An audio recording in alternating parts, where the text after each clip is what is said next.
समरकंद से तवील सफर तय करके आने वाला कासिद सल्तनत उस्मानिया के हुक्मरान से मिलना चाहता था।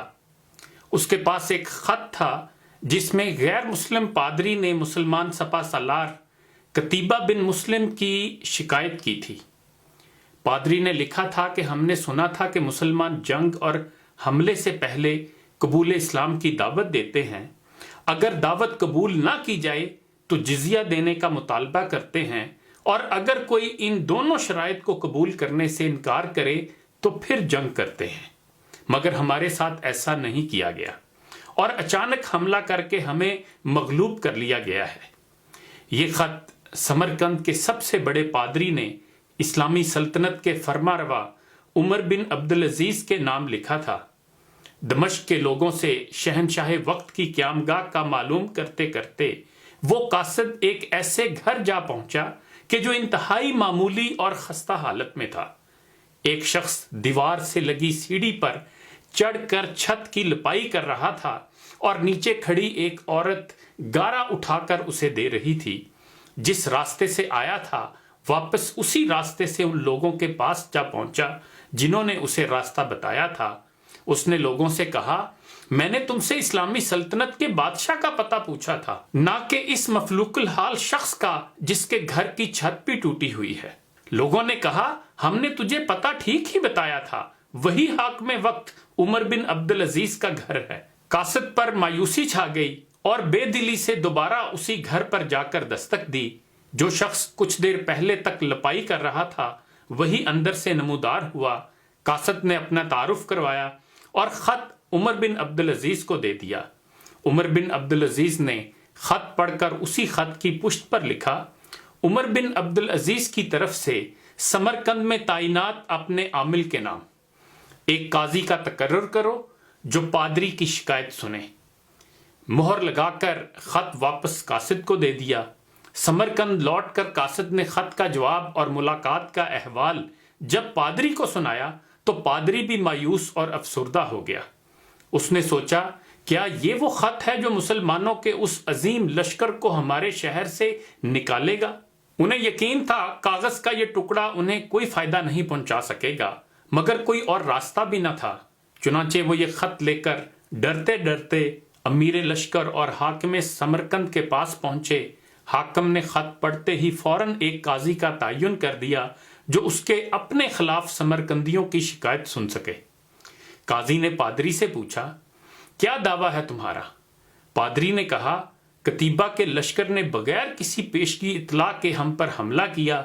ना तो इसने हमें इस्लाम कबूल करने की दावत दी थी और ना ही हमें किसी सोचो विचार का मौका दिया था। काजी ने हाकिम को देखकर पूछा, क्या कहते हो तुम इस दावा के जवाब में? हाकिम ने कहा, काजी साहब, जंग तो होती ही फरेब और धोखा है। समरकंद एक अजीम मुल्क था।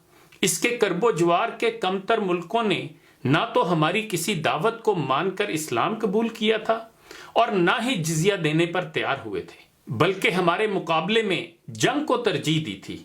समरकंद की जमीनें तो और भी सरसब्जो शादाब और जोरावर थीं। हमें पूरा यकीन था कि ये लोग भी लड़ने को ही तरजीह देंगे। हमने मौका से फायदा उठाया और समरकंद पर कब्जा कर लिया।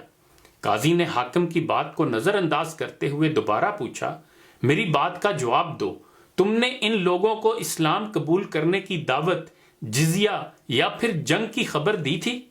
हाकिम ने कहा, नहीं काजी साहब, मैंने जिस तरह पहले ही अर्ज कर दिया है कि हमने मौका से फायदा उठाया था। काजी ने कहा, मैं देख रहा हूं कि तुम अपनी गलती का इकरार कर रहे हो। इसके बाद तो अदालत का कोई और काम रह ही नहीं जाता।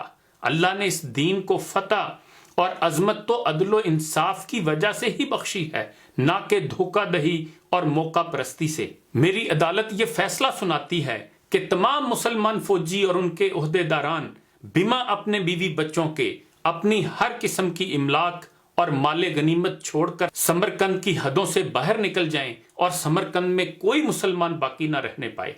अगर इधर दोबारा आना भी हो तो बगैर किसी पेशगी इतला और दावत के और 3 दिन की सोचो विचार की मोहलत दिए बगैर ना आया जाए।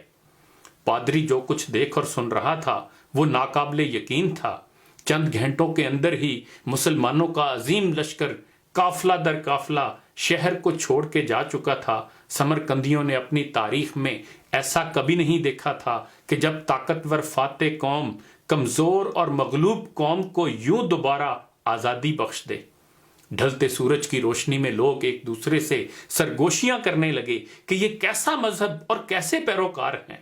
عدل کا یہ معیار کہ اپنوں کے خلاف ہی فیصلہ دے دیں اور طاقتور سپہ سالار اس فیصلہ پر سر جھکا کر عمل بھی کر دے۔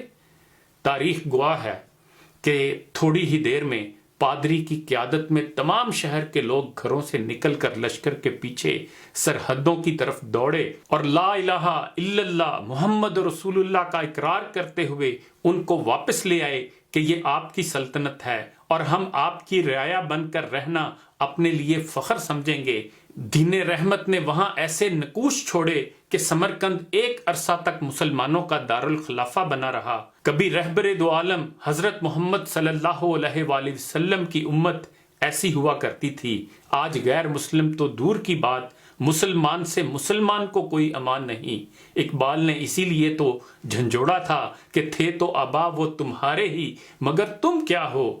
ہاتھ پر ہاتھ دھرے منتظر فردا ہو، تجھے آبا سے اپنے کوئی نسبت ہو نہیں سکتی کہ تو گفتار وہ کردار، تو ثابت وہ سیارہ۔ گوا دی ہم نے جو اسلاف سے میراث پائی تھی، سریا سے زمیں پر آسمان نے ہم کو دے مارا۔ انہی گزارشات کے ساتھ اجازت چاہوں گا۔ اپنا خیال رکھیے گا۔ اللہ حافظ۔